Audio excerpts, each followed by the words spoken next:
Hello students and welcome to my channel. Today we will be learning Standard 9th English Kumar Bharati Unit 4 4.2 lesson The Storyteller. Students, we will be learning this lesson in two parts. So in today's session we will be learning the first part of the lesson The Storyteller. But before we begin with the lesson, let us have a short introduction of the author H. Munro. That is Hector Hugh Munro, better known by his pen name Saki, was a witty British writer who is considered as a master of the short stories. The lesson The Storyteller, it is a story about an aunt traveling with the three noisy children who are quite uncomfortable to travel.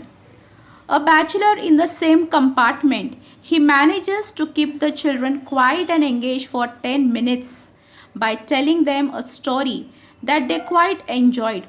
But the story which the children enjoyed, according to the aunt, that is the children's aunt, it was considered to be the most improper story to be told to the children. So let us learn more about the story in the first part of this lesson. It was a hot afternoon and the railway carriage was correspondingly sultry, and the next stop was at Templecombe, nearly an hour ahead. The occupants of the carriage were a small girl and a smaller girl and a small boy. Their aunt occupied one corner seat and the further corner seat on the opposite side was occupied by a bachelor who was a stranger to their party. But the small girls and the small boy occupied the compartment emphatically. Both the aunt and the children were conversational in a limited, persistent way, reminding one of the attentions of a housefly that refuses to be discouraged. Most of the aunt's remarks seem to begin with "don't," and nearly all the children's remarks begin with "why." The bachelor said nothing out aloud. Students, you can see given below are the meanings. The lesson begins with a hot afternoon, and due to which even the railway carriage was correspondingly sultry. Correspondingly sultry, it means equally hot and humid. And the next stop was Templecombe. Templecombe, it is a village in Somerset in England. And the next stop, it was a Templecombe, which was nearly an hour ahead. Now children, you all must have experienced, mostly in the hot afternoon, it is so uncomfortable to travel in a railway carriage. And moreover, when the grown-up people have to manage the journey with the small children. So the same way in the lesson, we will find that the occupants of the carriage was a small girl and a smaller girl and a small boy and their aunt. All of them, they boarded into the railway carriage and they took a seat. But the children forcefully occupied the entire compartment. This action of the children, it shows that the children were very mischievous. And in the same compartment, on the opposite side where the aunt took the seat, opposite seat, you can say at the corner, that seat was occupied by the bachelor. Now, the aunt and the children were conversational in limited. That means they were continually and firmly they were talking to each other. Now, to tell the situation about the conversation which was going between the aunt and the children, the author has put this in a very humorous way. Or rather, it will be very humorous for you to hear that the children and the aunt were continually and firmly they were talking to each other. And this conversation between the aunt and the children is compared to the situation when the housefly continuously keeps buzzing around us and keeps on irritating us. Though we try our level best to keep the housefly away from us, but it does not get discouraged and continue to irritate us by the buzzing sound. The bachelor also started getting irritated the same way how we get irritated by the buzzing of the housefly. Because the conversation what he was able to hear was all the time the aunt began her conversation with the word "don't," because she wanted to keep the children or to make the children behave in a disciplined manner. But on the other hand, the children, they irritated her and the bachelor by asking the same question, why? Now, because the bachelor was a stranger, though he was feeling upset or irritated by the conversation, by the continuous and the firm conversation, he did not say aloud anything. Don't, Cyril, don't, exclaimed the aunt as the boy began smacking the cushions of the seat, producing a cloud of dust at each blow. Come and look out of the window, she added. The child moved reluctantly to the window. Why are those sheep being driven out of that field? He asked. I expect they are being driven to another field where there is more grass, said the aunt weakly. So, among the three children who were the occupant of the railway carriage, among them the boy, that is, his name was Cyril, he started smacking, that is, he started striking with the palm of his hand on the cushions of the seat of the carriage. And due to this, the seat of the carriage gave a cloud of dust at every blow Cyril gave. To stop Cyril to do this, aunt wanted to divert his attention. So aunt said to Cyril, Cyril, come and look. Look out of the window, she said. But Cyril did not want to go to the window because he was enjoying the smacking on the cushion. He enjoyed doing that. So when the aunt called him or she wanted to make his attention diverted outside the window, he went to the window. Reluctantly means in an unwilling and a hesitant manner he went to the window. As he came to the window, he saw some ships who were being driven out of the field. So looking at this, he started asking question to the aunt. He said, why are those ships being driven out of that field? For which the aunt had to engage Cyril so that he won't keep on smacking the cushion of the carriage. And so aunt, she answered very weakly to that boy because she did not have a proper answer to give him. So she said that the ships have been driven to another field where there is more grass. But there is lots of grass in that field, protested the boy. There's nothing else but grass there. Aunt, there's a lot of grass in that field. Perhaps the grass in the other field is better, suggested the aunt fatuously. Why is it better? Came the swift, inevitable question. Oh, look at those cows, exclaimed the aunt. Nearly every field along the line had contained cows and bullocks, but she spoke as though she were drawing attention to a rarity. Now the boy Cyril, he was not at all happy with aunt's answer that why the ships have been driven out of that field. And so, or he was not satisfied with that answer. So he further said to aunt, but aunt, there is lot of grass in that field. Cyril protested. He further said to aunt, I can see there is a lot of grass in that field. Then why the ships have been driven from that field? But aunt was ready with another answer. She said, as though she was ready for the next question from Cyril. So aunt replied, there is a lot of grass in that other field. Because aunt had to keep Cyril engaged at the window, she had answered foolishly that the grass in the other field is better than the previous one. But Cyril was more determined to ask the question to aunt. So the next unavoidable question which Cyril had was that, why is the grass better in that field? Again he asked the same question. Now the aunt was also very determined to divert Cyril's attention from the ships and from the field. So now because she did not had any reasonable answer or to divert Cyril's attention or to give a proper answer to his question, so she tried to divert Cyril's attention from the ships to the cows in the field. And she said to him, see, look out of the window, there are so many cows in the field. As though she was showing to him something rare or something uncommon. But she failed to do so because every field had many cows and bullocks. But because she wanted to divert attention of Cyril, she thought that she is trying to show him something which is very unusual. So she was trying her level best to keep this boy in a disciplined manner so that he won't disturb the other passengers, that is the bachelor. Why is the grass in the other field better? Persisted Cyril. The frown on the bachelor's face was deepening to a scowl. He was a hard, unsympathetic man, the aunt decided in her mind. She was utterly unable to come to any satisfactory decision about the grass in the other field. Cyril was determined to ask the questions to the aunt. At any cost, this boy was not ready to stop asking questions. Continuously and firmly, he asked questions to aunt.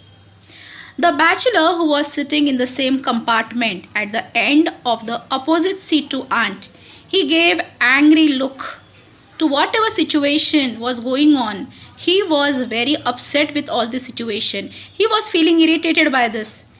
While answering to Cyril's unending question, aunt must have noticed the bachelor and his facial expression, which was indicating his anger. And so she thought this man, that is the bachelor, aunt thought that this man, he looks very hard man. And I don't think so this person must be having any sympathy to anyone. She was trying her level best to answer Cyril, but each time she failed. And each time this boy, he had a new questions to ask to the aunt. The smaller girl created a diversion by beginning to recite On the Road to Mandalay. She only knew the first line, but she put her limited knowledge to the fullest possible use. She repeated the line over and over again in a dreamy but resolute and a very audible voice. It seemed to the bachelor as though someone had a bet with her that she could not repeat the line aloud 2000 times without stopping. Whoever it was who had made the wager was likely to lose his bet. As we have already discussed, students, that there were three children occupants in the carriage. About Cyril already we have discussed about. Among the two girls who were the occupant, the smaller girl, she began singing the song On the Road to Mandalay, as she gave a diversion to the conversation between aunt and Cyril about that question and answer session. And the small girl, she knew only the first line of the song On the Road to Mandalay. But though she knew the limited line, she repeated the line again and again in a very firm, in a resolute, and in her own world she was engaged, and in an audible voice, that is in a loud voice, like everyone in a compartment would able to hear her. She kept on singing. When the bachelor heard this, the girl singing, he thought that the girl must have a bet with someone, that the girl will repeat the line not less than 2000 times without stopping. And he thought that if at all anyone must have made a wager, that is a bet with the smaller girl, he will surely will lose, because this girl, she sang the song resolutely, firmly, and that too only the first line of the song, On the Road to Mandalay. Come over here and listen to a story, said the aunt when the bachelor had looked twice at her. The children moved listlessly towards the aunt's end of the carriage. Evidently, her reputation as a storyteller did not rank high in their estimation. Now, when the bachelor, he saw the question and answer or the conversation between the aunt and the Cyril, then the continuous singing of the same line of the small girl, the bachelor started feeling irritated. Looking at his expression, how irritated the bachelor was feeling, aunt tried to make the children quiet. So, the aunt one more time, she made all the attempt to make the children's attention diverted, and so she told the children to come to the window and listen to the story. But the children gave a very cold response and moved without any enthusiasm to the aunt, because the children knew, or rather they estimated, the skill of the aunt's reputation was not very high regarding the storytelling. So that is from their expression or the way they came to aunt without any enthusiasm. That was a mark, you can say, showing that aunt had no qualities of being a good storyteller. In a low, confidential voice, interrupted at the frequent intervals by the loud, petulant questionings from her listener. She began an unenterprising and deplorably uninteresting story about a little girl who was good and made friends with everyone on account of her goodness, and was finally saved from a mad bull by a number of rescuers who admired her moral character. So, to divert the attention of the children, the aunt called the children towards the end of a carriage and she started telling the story to the children. Now, as you know, that the children were not very enthusiastic because they knew that aunt is not a very good storyteller. And so, but they went over there unwillingly. They went and they sat near the end of a carriage. Aunt started telling a story in a very low, secret manner, as though she did not want the bachelor should get disturbed by this. She started telling her story, but she was interrupted many a times by the loud and the unreasonable questions from these three children. But aunt continued telling a story, an unimaginative story that was. Unimaginative means unenterprising, and unimaginative means she did not give the children to imagine the story or to feel the story. She started a story in a very, very bad way. She started a story about a girl who was very good. Now student, here we have a twist, a bit of twist over here, where we have a story within a story now. So storyteller is a story, and within this story we have one more story which aunt is going to tell now. And the story was about a girl who was good, and she made friends with everyone on account of her goodness. She was finally been saved from a mad bull by the number of rescuers from her village. This girl was being saved because she was a girl with a very good moral character. Now this was a small story what the aunt told to the children. Now let's see next what happens. Wouldn't they have saved her if she hadn't been good? Demanded the bigger of the smaller girls. It was exactly the question that the bachelor had wanted to ask. Well, yes, said the aunt lamely, but I don't think they would have run quite so fast to help her if they had not liked her so much. It's the stupidest story I ever heard, said the bigger of the smaller girls with the immense conviction. I didn't listen after the first bit. It was so stupid, said Cyril. So as the story ended about that good girl, as I told you, it was a story within a story. So as the story ended, the children were all ready with the questions to ask to the aunt. Amongst the two girls, the bigger girl, she asked the aunt a question. Wouldn't the girl's life must have been saved if the girl was not good? Now the same question even the bachelor had in his mind. This tells that even the bachelor was listening to the story what aunt was telling to the children. So even the question what the bigger girl she had asked, that if the girl was not good, was it that her life must have not be saved by the rescuers? And the same question even the bachelor had in his mind.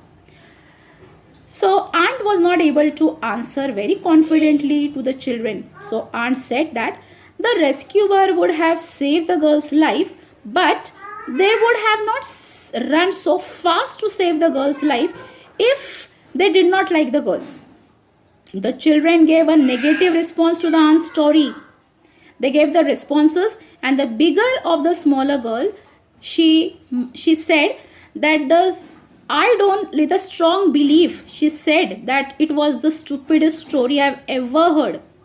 And Cyril, he said that I did not even listen to the story after the first bit.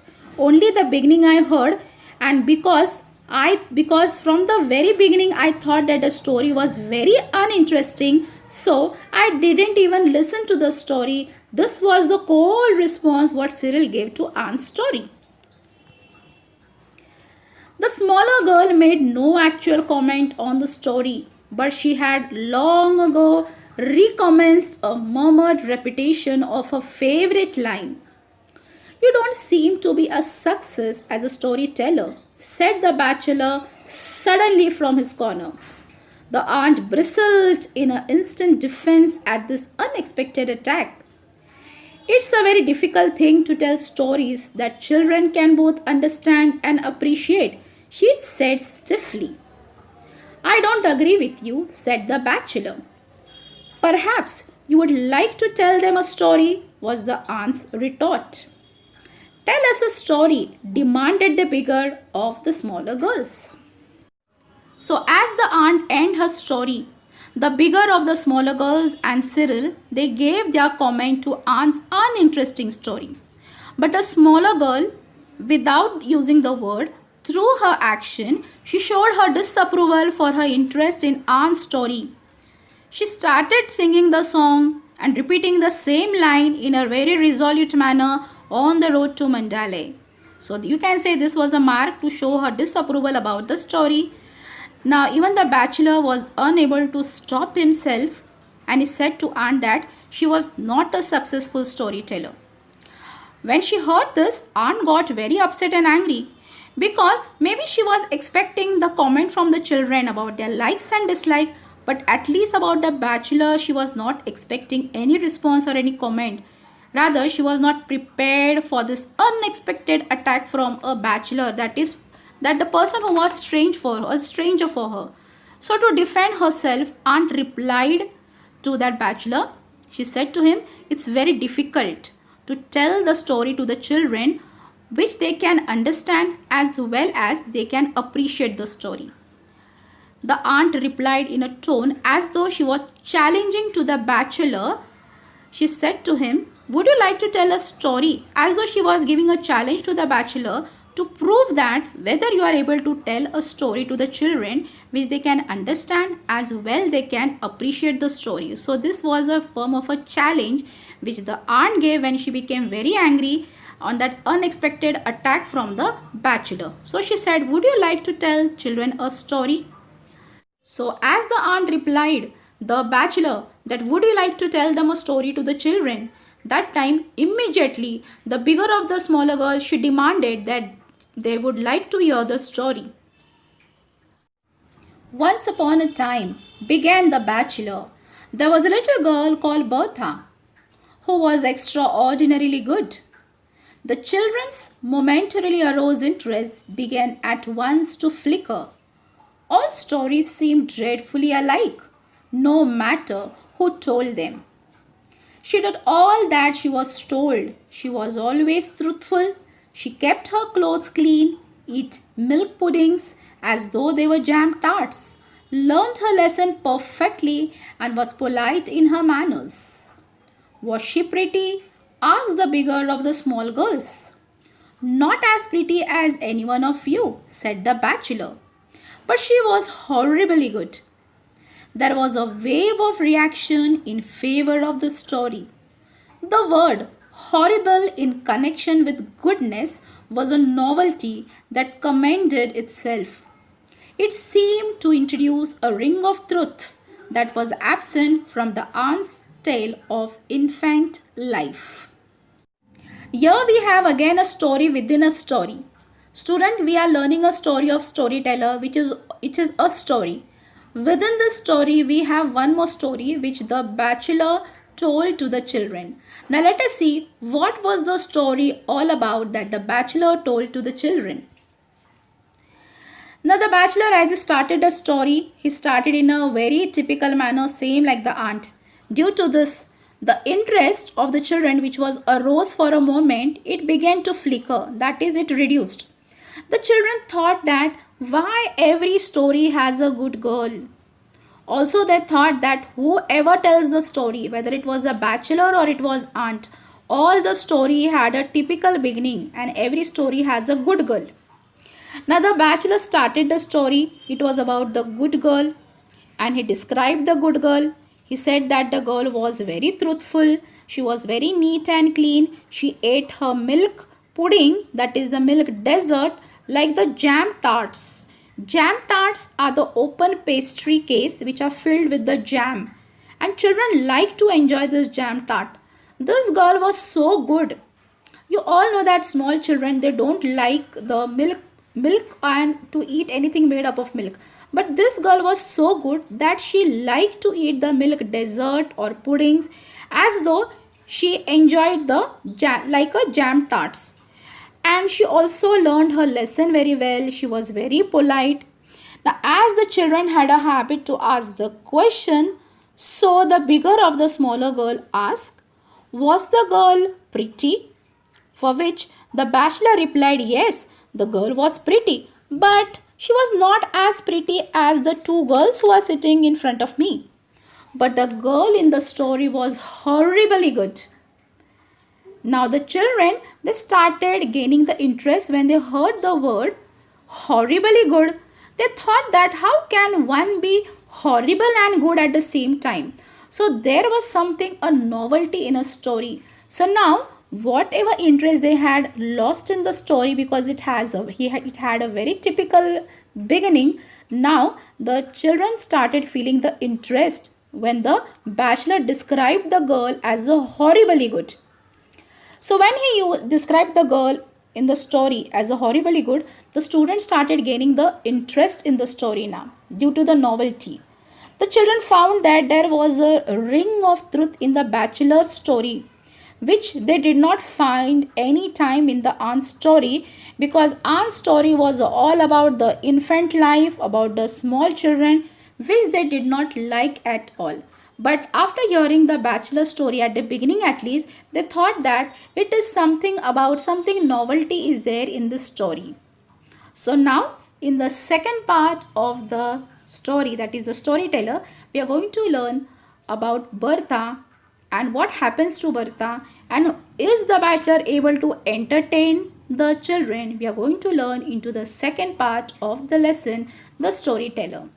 I hope student you all have understood this story well. Thank you.